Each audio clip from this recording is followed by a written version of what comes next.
Bonjour à tous, on se retrouve aujourd'hui pour l'analyse du film Le Sixième Sens, écrit et réalisé par Night Shyamalan, avec comme DP Tak Fujimoto. Donc l'histoire elle débute dans la villa de Malcolm Crowe, un psychologue, qui passe sa soirée avec sa femme en train de picoler, et ça commence un peu à chauffer donc il monte à l'étage. Et là il y a un type à moitié à Walp, Vincent, qui est un ancien patient de Malcolm, qui a complètement pété les plans et qui décide de tirer sur Malcolm avant de se suicider. Bref, un début de film tout à fait ordinaire. Et on se retrouve en automne prochain où Malcolm suit un petit enfant qui s'appelle Cole. Ce gosse a des passions vraiment cheloues, entre ouvrir les tiroirs, voler dans les églises, écrire des incantations sataniques ou embrouiller ses profs.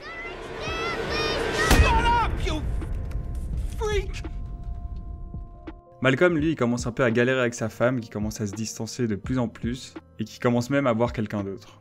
Cole, le petit garçon, bien qu'il ait des passions très chelous, il arrive quand même à se faire inviter à un anniversaire. Mais bon, il finira par se faire enfermer dans le grenier. Donc là, il fait une crise de panique telle que le mec finit à l'hôpital, où il avouera à son psychologue qu'il arrive à voir les morts. Bon, au final, on le laisse rentrer chez lui, et quand il va pisser au milieu de la nuit, on s'aperçoit que c'est vrai, il voit vraiment les morts. La femme de Malcolm, elle continue de faire la chaudasse et elle se rapproche de plus en plus d'un jeune homme. Donc Malcolm est vénère et il rentre chez lui travailler. Il écoute des vieux enregistrements et sur une des cassettes, il entend la voix d'un fantôme. Donc maintenant, il est persuadé que Cole dit la vérité. Donc il suggère au petit garçon d'écouter les fantômes afin de savoir ce qu'ils veulent. C'est ce que va faire Cole, et le fantôme va vouloir qu'on remette une cassette VHS à son père. Ouais, le film est vieux. Donc Cole, il apporte la cassette, et sur cette cassette, on découvre que la mère du fantôme l'avait simplement empoisonné. Bonne ambiance. Grâce à Malcolm, Cole sait maintenant qu'il suffit d'écouter les fantômes afin de les aider, et il ne doit pas en avoir peur. Malcolm, quant à lui, retourne voir sa femme, décidé à la reconquérir. Tout est bien qui finit bien, sauf que Malcolm était en fait un fantôme. What? Bon, voilà pour l'histoire. Passons maintenant à l'analyse de ce chef-d'œuvre. J'ai bien dit chef-d'œuvre, puisque chaque élément a sa signification. Et on attaque directement avec le symbolisme. Dans le film, le rouge symbolise le surnaturel, ou plus précisément la présence de surnaturel.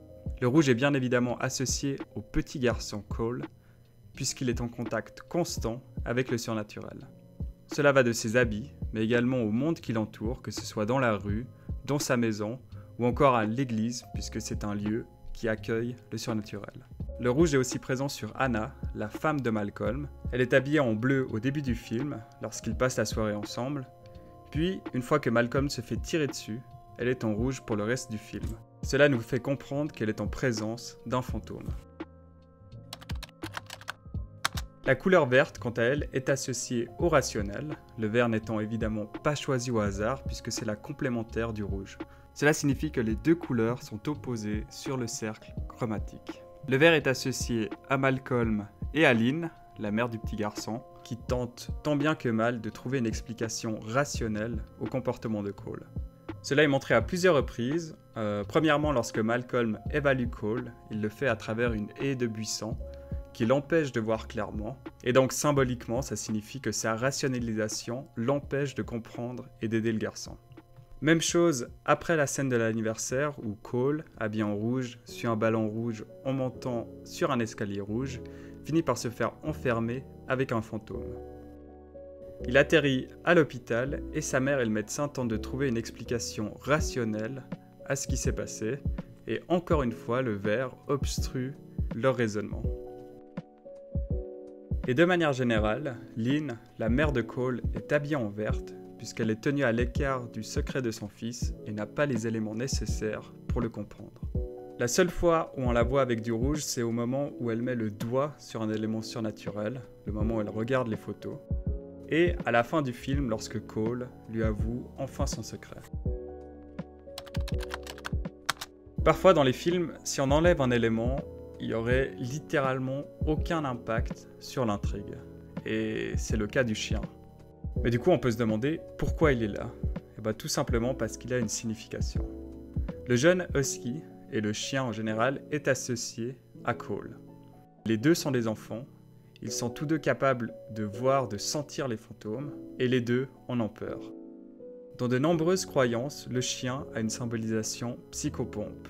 Donc psychopompe, ça vient du grec psychopompos, qui signifie littéralement guide des âmes.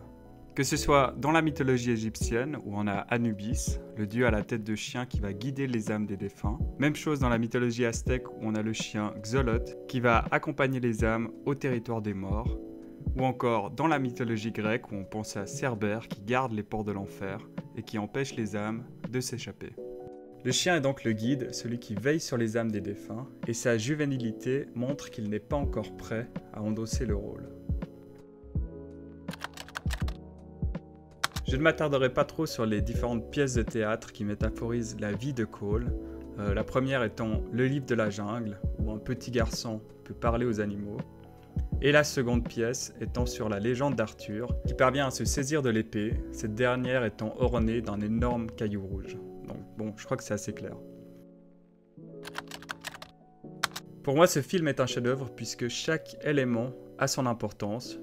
Les mouvements de caméra nous mettent à la place du personnage. La musique, l'ambiance nous plonge au cœur du film. Mais avec toutes ces informations, est-ce qu'on n'aurait pas pu voir venir la fin du film? Parce que si on regarde bien, Malcolm a toujours les mêmes habits que le soir où il est abattu.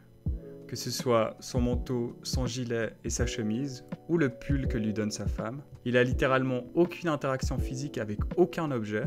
On le voit jamais ouvrir de porte, on le voit pas déplacer sa chaise pour s'asseoir, et il n'a de conversation avec personne si ce n'est Cole. Mais bon, tout comme le fantôme, le spectateur ne voit que ce qu'il a envie de croire. Merci d'avoir regardé. Évidemment, je peux pas aborder chaque détail du film, sinon la vidéo elle serait beaucoup trop longue. Donc j'ai donné vraiment les grandes lignes. Vous avez peut-être remarqué que les chiffres deviennent de plus en plus rouges lorsque Malcolm monte le volume, que dans chaque armoire il y a un élément rouge, ou encore que Vincent et Cole partagent la même trace au niveau de leurs cheveux. Enfin voilà, si vous avez une suggestion d'analyse, n'hésitez pas, et sinon je vous dis à la prochaine.